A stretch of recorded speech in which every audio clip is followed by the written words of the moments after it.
This is the BBC. Ladies and gentlemen, the Goon Show.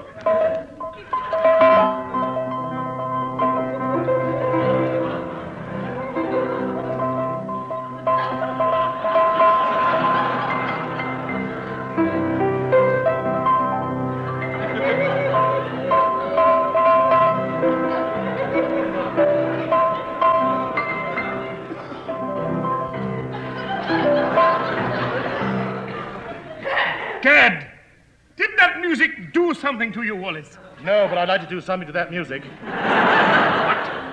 You realize, of course, you're talking of Peter Sellers, the world's greatest outdoor pianist. Did you hear that build-up I gave you, Mr. Sellers? I say. Don't tell me you're down to that in motor cars. No, I've just ordered a new Super Splon reversal Cinepod 12 horsepower convertible. I was only making that noise until it arrived. Then it can do it for me. How jolly for you, Fred Sellers. Thank you. We'll proceed with the hand and the heart. This week the play is entitled...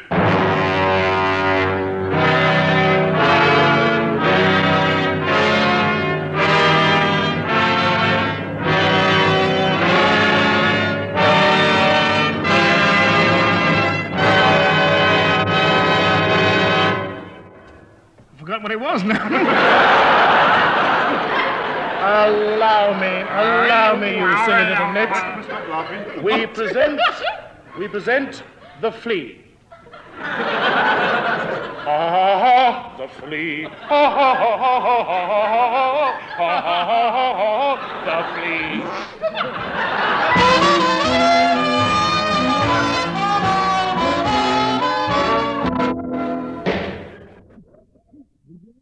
1665. 1665? Good heavens, I must hurry. I'll miss my bus. 3rd of December, 1665. Did rise be time? Put on my belly binder and warm knees. Sported thereafter with Mrs. Fitzsimmons. And did hie me later to Ward's coffee house to break my fast. Oh, good morrow, Master Peeps. Cappuccino? No. Just coffee, Daisy. Black or white? White, with a dash of milk. You tease! Now, with whom can I make gossip this chilly morn?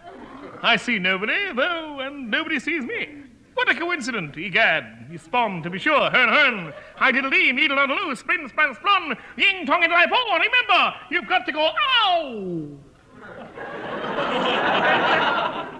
How very interesting that was. I'm sorry. I didn't see you standing in that coffee pot. I know, we had the lid down. We? Where's your friend? He's up the spout. You've got to go out. He cobbed. He's just been out. Yes, it's all the rage. Now, have these 2 seats been taken? No, they're still here.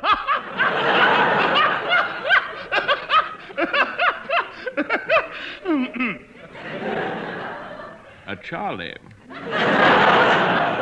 What? I was only nearly saying that the other day. This is my friend, Count Jim Thighs Moriarty. A German diplomat is always welcome in England. What? Sapristi knuckles, heavy insult. You insult me, a Frenchman. Where's Father Joel? Honor is satisfied. And so am I. Sit down. Hey!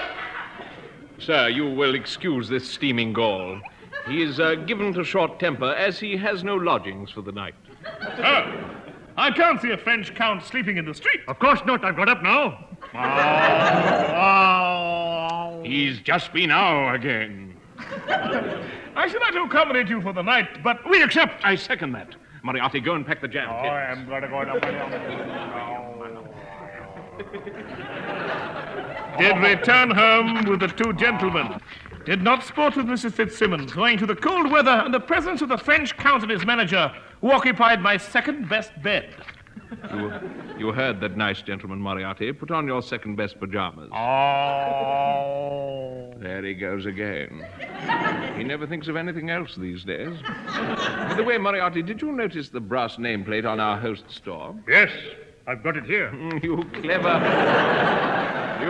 little vandal, you. You see what it says? Samuel Pepys, Secretary to the Navy. We couldn't have picked a better Charlie for our plan.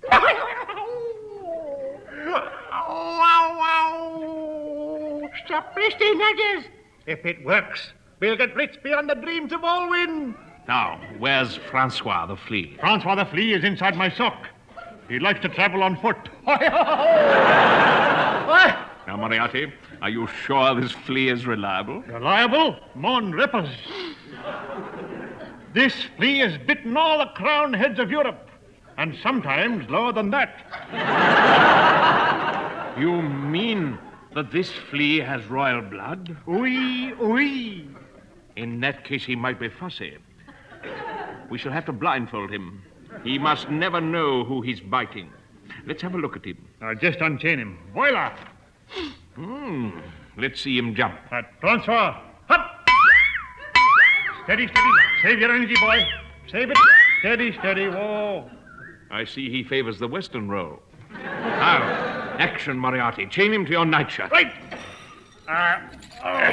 Now, during the night, on a given signal, Francois will bite you. I'm too young. Moriarty, the reward will be great. You'll be able to retire Francois to stud on a dog of his own. He'll be able to go... Oh. Thank you. Now off you go to Ninnybuys while I strum Max Geldry. Oh, Max.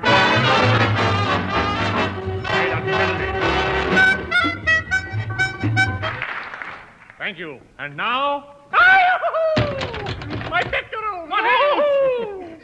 What ails my merry screaming guests? Mr. Pepys, the Count Jim Thighs, Moriarty, has been bitten by one of your English fleas. There are no fleas in my house. No? Moriarty, bend down and show the gentleman the bites. Nonsense, this bedding is flea-free. It's burnt twice a day. Oh. Then what's this on the sheet? Let me see. Siberian Railways. Proof positive. No wonder there's fleas. Master Pepys, I must warn you. Anything you take down will be uprooted, replanted at Trafalgar Square, and used in evidence against you. Hey! 5th of December. Did sport with Mrs. Fitzsimmons, and then to the law courts.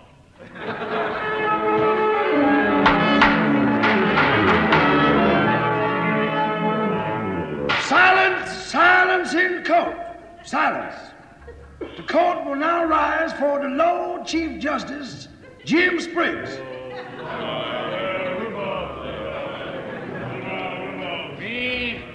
Be seated, please. The case is Count Jim Thighs, Moriarty. Minister without underpants versus the British Crown with underpants. Will the plaintiff open the case? My lord, we claim damages of 40,000 golden crowns for a savage attack by an English flea residing under the roof of Monsieur Samuel Pepys, Secretary to the Navy. Oh, well acted. Now then, what is a navy? A navy, my lord, is an army entirely surrounded by water.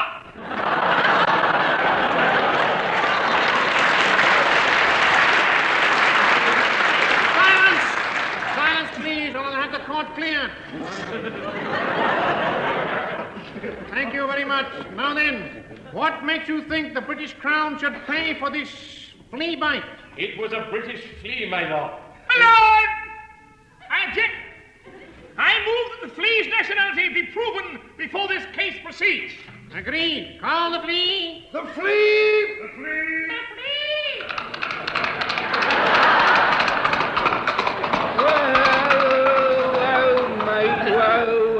Whoa. Great Jupiter, mate. Is that thing a flea? No, it's an horse, mate. A horse? Yeah. Take his hat off. Yeah. You're right, it is a horse. Oh, where's the Flea? He's on the horse, mate. I thought he'd get here quicker that way. Oh, I see. Now then, as he's not riding side saddle, I presume he's a male Flea. So now, will the Flea raise his right leg and swear to tell the truth? Thank you. Now, Mr. Peeps, will you please take the Flea in the palm of your right hand and see if you can identify him?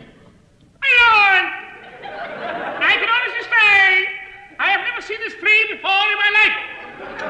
I claim that he is a foreigner.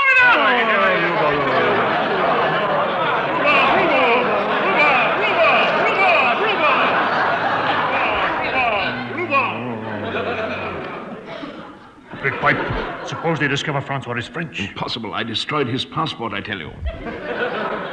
Silence! It is the opinion of this court that the Flea will remain in custody while a description of him is circulated to Interpol.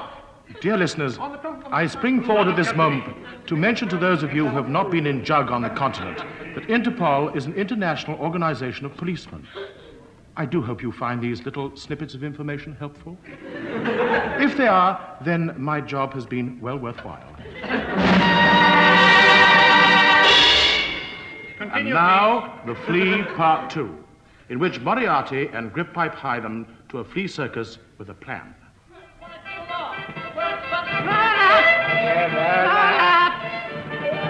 See the greatest flea circus on earth. Everyone land it, buddy. Come and see War and Peace done by a cast of Flea. Roll up. Flea dialogue with human subtitles. Roll up, you people. Here I am. Did you hear that, Moriarty? A flea circus. Yes, let's go and buy one quickly. Buy one? What do you think I brought this dog along for? Explain to me and the listeners. We're going to look for a British flea with exactly the same markings as Francois. And then we change them over. There goes the plot, listeners. Come, let's go in, Rico. Okay.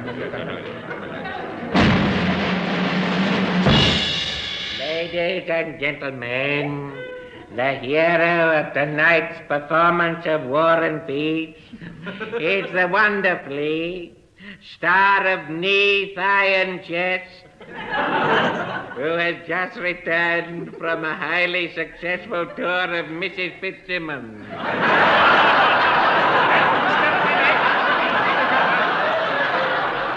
Here he is, Little Jim.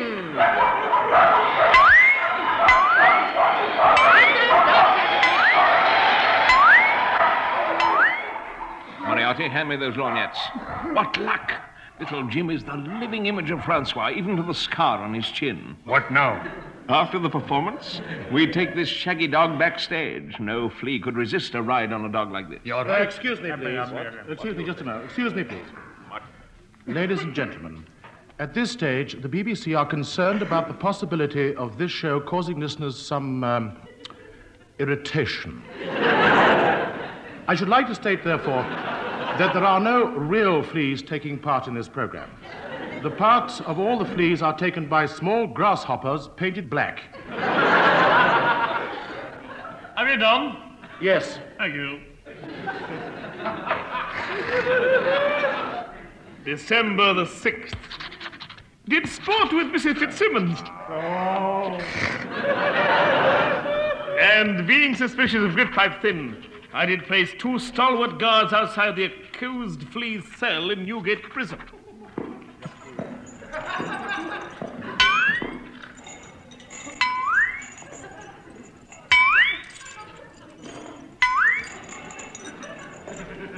Have you ever guarded a flea before, Echo?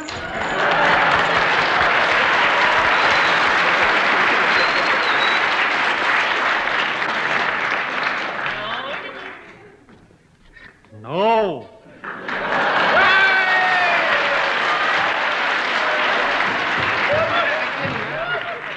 This is the first big job I had. Just a minute. Hoy! That made him jump. Did you hear that? Doing! That's him. When he goes, doing! He goes, doing! He got that all the time. He got all the... You're a naughty, cruel thing, Echo. You should not do that. You may have fleas of your own one day. Oh, I'm sorry, Bottle. Lance Corporal Bottle to you. Sorry, Lance Corporal Bottle to you. I didn't wear a thing tattoo. Stand to cupboard attention. Oh, Sheila, Christine. it hurts. Think. I will teach this not a man a lesson. Ekel, Yeah? raise right leg. Okay. Now raise left leg. Right.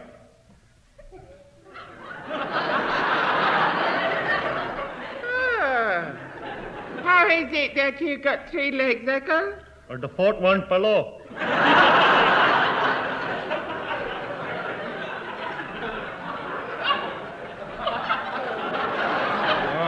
Well, we've given them enough Terence Rattigan type dialogue. It's time to exercise a flea type prisoner. Private Eccles, open flea pit.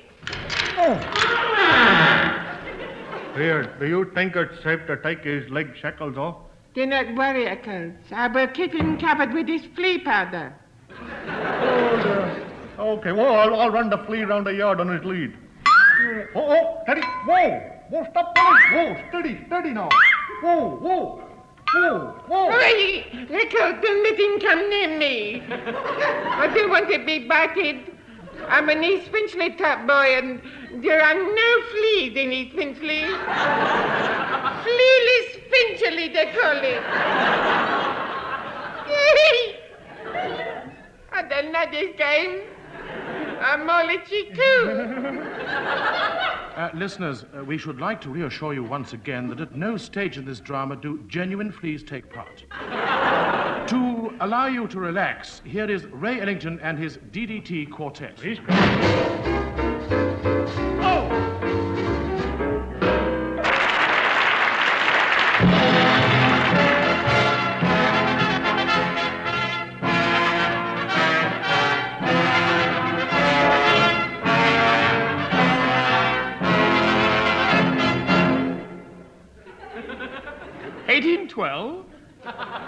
And in 1665.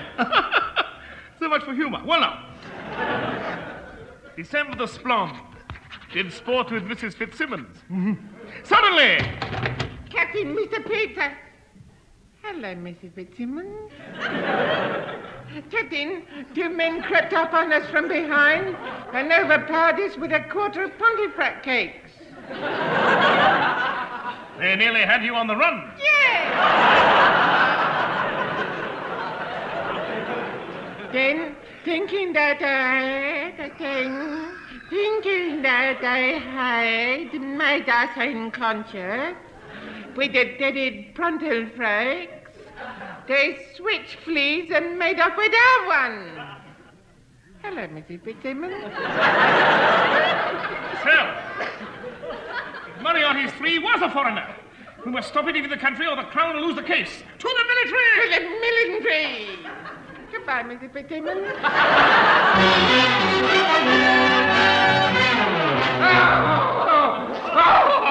Oh, you caught me out then, lads, you did. Oh, out the back, Mrs. Fitzsimmons, dear. Oh. Come in. Oh, Major Butler. Oh. Hello, Mrs. Fitzsimmons.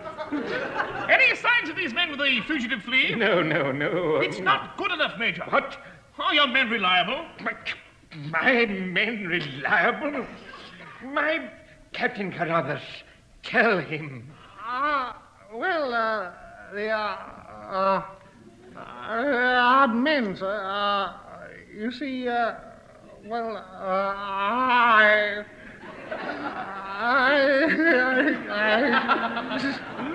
suppose,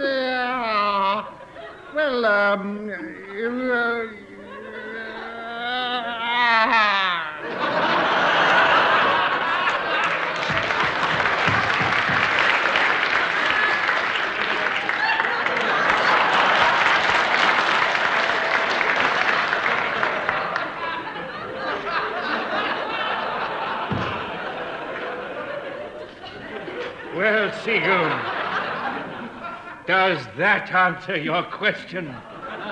I can't remember the question. Neither can I. Thank you. Thank you. Excuse me a moment, Major. What? It retire to adjacent room where it briefly sport with Mrs. Fitzsimmons. Oh, not again. Well, now, Major Bloodnock, we suspect that the foreign flea might be an exact replica of the flea I've got in this horse box. Oh, what cunning. Excuse me, Major. A company of my Highlanders have caught 2 men trying to slip past on a banana skin. Bring them in, McGregor.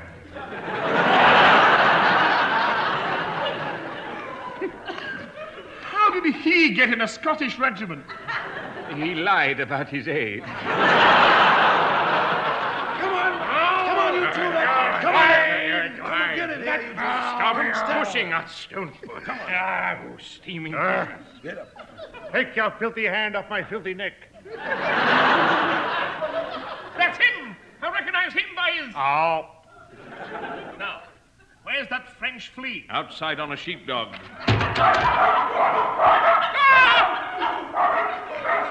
long-haired sheepdogs. Which one is he on? I'll soon find him in a military way. Dogs from the right number. That's the one, that's the one. Search him. Now into the dustbin with him. Got him. They've got the flea in there. Got him there. Well, Gridpipe, this is the end of your nefarious career. Yes, and yours.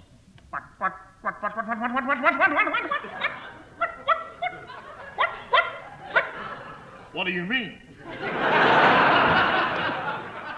Mr. Pepys, we found a diary. Let me read you a sample extract. December the 3rd, whilst the king was away, did sport madly with Nell Gwynn. Oh, come, chaps, you're joking. Let's forget everything, eh? Let's go all together. Yes, for £1,000. He's just been... No! £1,000.